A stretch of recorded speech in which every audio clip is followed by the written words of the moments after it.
Oromoo harkatti hanafe gadaadha. Gadaan dhiiga Oromooti. Hayyuu keessa jira. Hayyuudhaan qoratame. Hayyuutu manatti nu gorsa. Ilmaan keenya gorsa. Waggaa 40 keessatti ilmi gadaa abbaa gahe waan baay'ee argine umurii keenyaatti.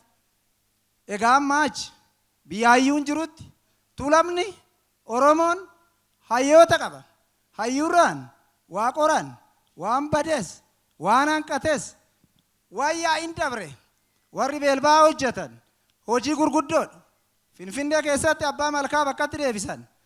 Ammas bakka hafe Oromoo tuulamaa guutuu wajjin taane Oromoo tuulamaa guutuu wajjin taane Oromoota immoo ollaa Oromoo tuulamaa jiranii wajjinis taane ardaawwan keenya bakka itti hafan bakka itti nu jalaa tuttuqaman kan hayyuun itti baanate kan akka Odaa Nabee kan akka Caffeetumaa kan akka Iddoo Dhaga Koraa akka ummanni kun walii wajjin taane iddoo sana miidhagsinu bakka duudhaa Oromoo duritti akka nu deebisan ummata Oromoo tuulamaa kana guutuu wajjiniin qaama mootummaatti wajjin taane dirreen kun dirree tuulamtichaati.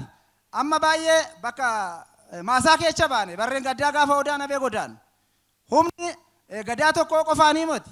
Gadaa shananuu waggaa 8 achitti bobbaati. Bobbaa kana waan mul'atu kana qofaa miti. Bakkee itti hafe walii wajjin taane akka tolchinu nageenyaaf waaqaa kadhan gadaan bokkuu qabdi. Bokkuun ayyaana qaba.